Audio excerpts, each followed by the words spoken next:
அன்னை ஒரு தந்தை என அண்ணன் ஒரு அண்ணன் என காலில் ஒரு காதல் கதை சொன்னார் என்ன அத்தை மகளோ ராமன் மகளோ சொந்தம் எதுவோ சொந்தம் எதுவோ சுண்டல் திண்டித்தல் திட்டித்தியோ யாரோடு இங்கு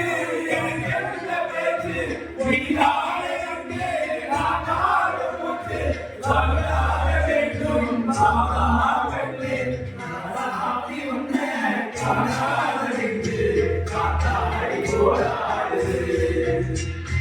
உள்ளாகி போச்சு எனக்கே எதிராச்சு பொன்மானே உன்னை